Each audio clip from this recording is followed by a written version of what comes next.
Welcome to the Team Solomon Circus live duel. Today we got David, he's over here playing Rikka, and we got Todd over here playing Exosister on the right. We're going to see a basic die roll. Most likely they're pulling up the dice right now. You know, you see a 10 as well as a 6, and so I think that David's going to go first here. He's going to start off by activating an unexpected die, which is most likely going to get out the Lotus from the deck, or the Sunlight Seed, or whatever it's called. You know, the Sunavalon package is pretty sick. You're able to go into the link one here, activate the effect of the tree. And he already has the twin in hand here. Very, very unfortunate. Getting out the normal monster from graveyard here.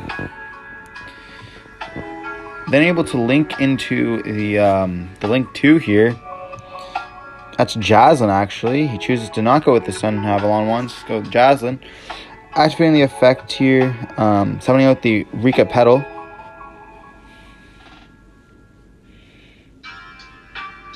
Getting the level 4. Or the light. Yeah, activating the level 4 blue.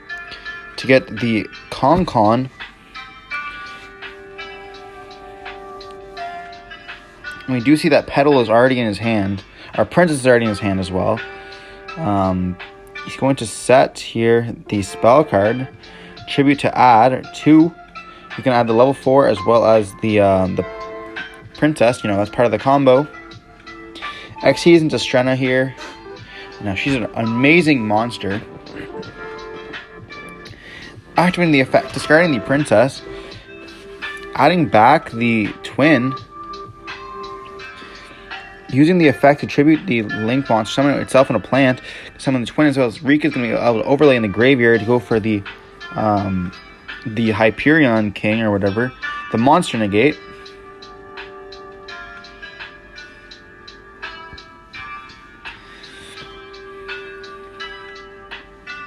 Here we see a bunch of effects being activated.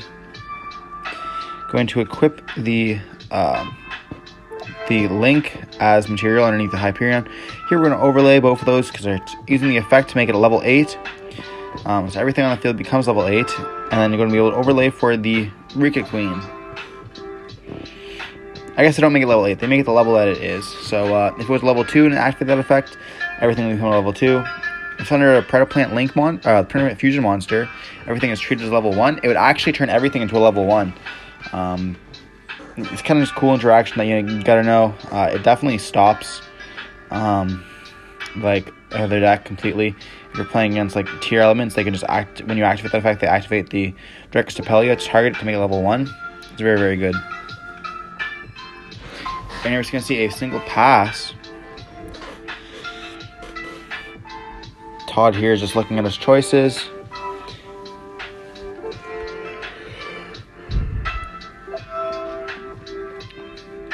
He knows he's facing up against a tribute, and as well as Con, which is able to tribute any of his monsters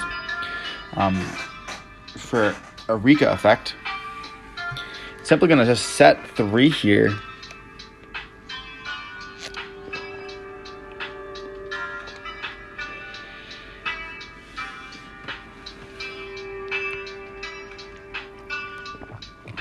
Then passes his turn. During the end phase, Petal's going to activate, summon himself out of graveyard. Very, very dangerous for David here, because he is playing against Exosister, so that would absolutely trigger some of the trap cards. But luckily, he set the cards this turn, so he's not able to activate them. Here, Petal's going to activate in the main phase, search for a Rikka monster.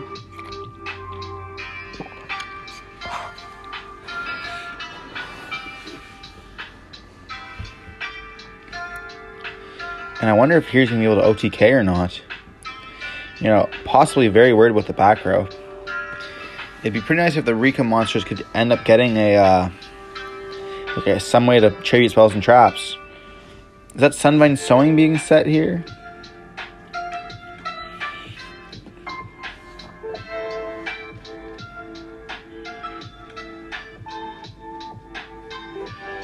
We're going to activate the effect, tributing the Rikka monster, summon itself, as well as a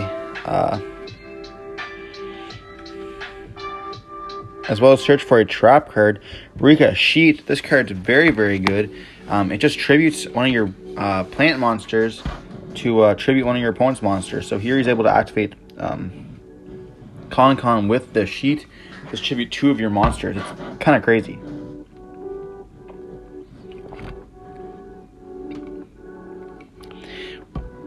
Looks like David's going to try to proceed to the battle phase. And Todd's just thinking here in response. He's going to activate Vladis.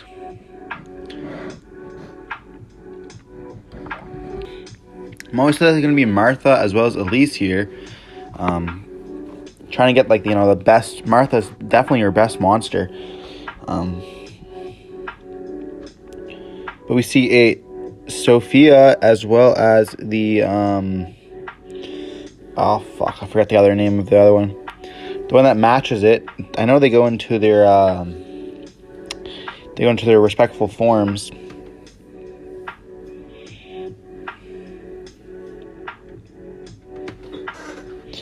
And I thought I was doing so good with the names here. But thinking in resolution here, he's going to activate the Returnia as well. The new card for Power of the Elements, making the deck absolutely crazy here.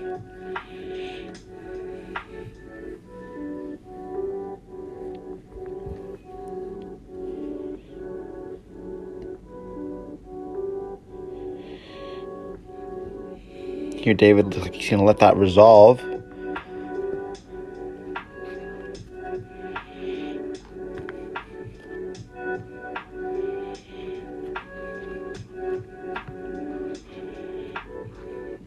It's going to get rid of the Con, banishing it. Then it's going to simply be able to XYZ summon, which is going to go into the gun one.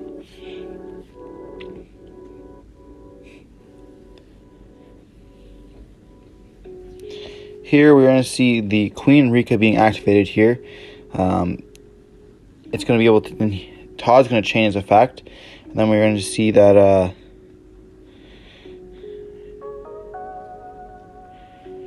what is going on here? Oh, Petal being activated.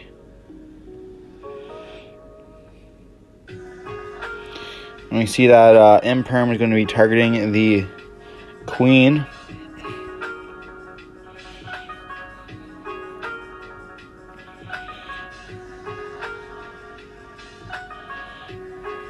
I'm going to see a normal summon of a Lone Fire Blossom. Activate the effect here.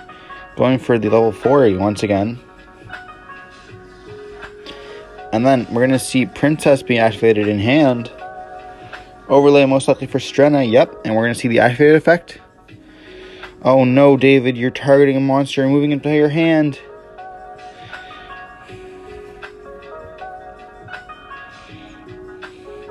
Very, very dangerous for Rikka here.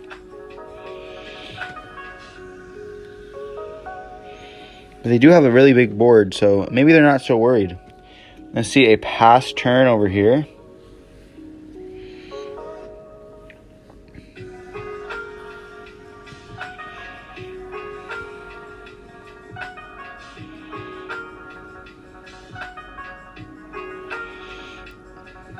We're going to see a normal summon of the one in purple. Elise be activated here, special summoning herself out. Overlaying those two for Michaelis.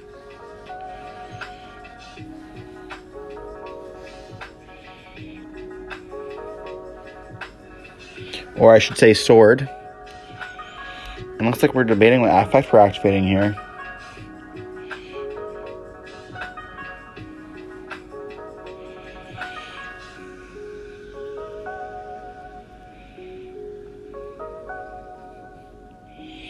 Exosister here is just taking some time, maybe not too sure about what effects are going to change their monster to attack position here. Swing into battle phase and just attack into the Strenna. It's going to be met with a Sheet tributing the Strenna as well as an opponent's monster.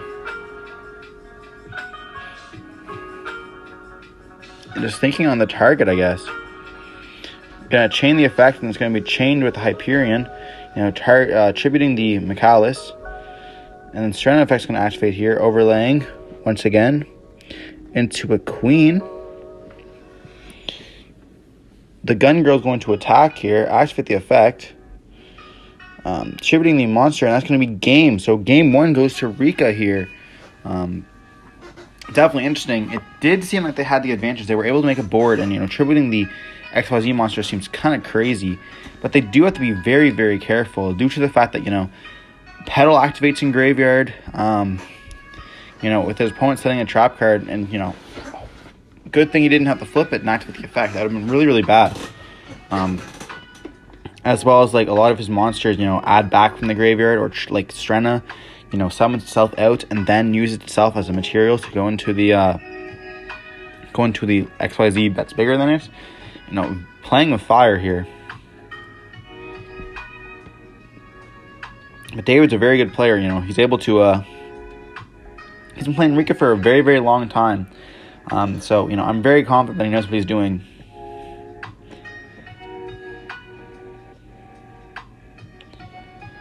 And here, we're most likely going to see Todd going to go first with the Exosisters. Showing the power that they have.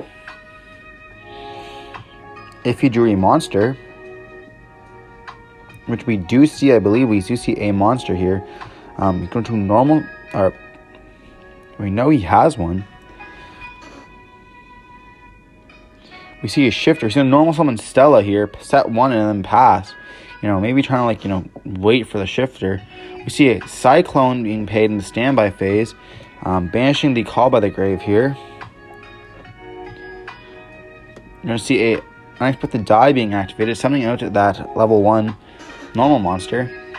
It's going to be quite bad when he links that away. If he has a response here. But it looks like he does not. He can only get away for the tree. Activating the effect. Getting out the Sunvine Sowing.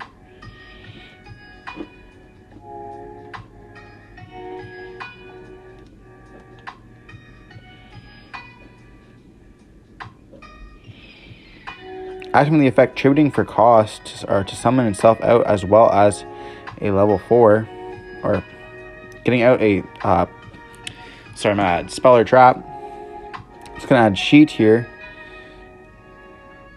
Here we're going to activate the effect of Dimension Barrier or Dimension Shifter in the battle phase, because we're going to attack into it, making sure that it gets banished.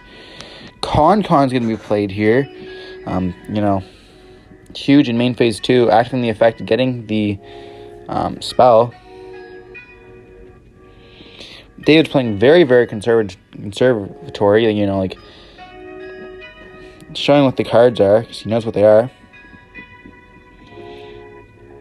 And then passing here. Which does not look too good for Todd. Shifter is still alive for this turn. But you kind of want your Exorcisters engraved when, you don't really want them gone. They don't have any banished recursion. And he's going to scoop it up here, just knowing that he does not have enough. And that's going to be game for David. Rikka 2-0ing Exosisters is pretty unusual, but sometimes you just don't have enough cards. Anyways, congratulations to both of them. Good job to David, and we'll see you in the next one.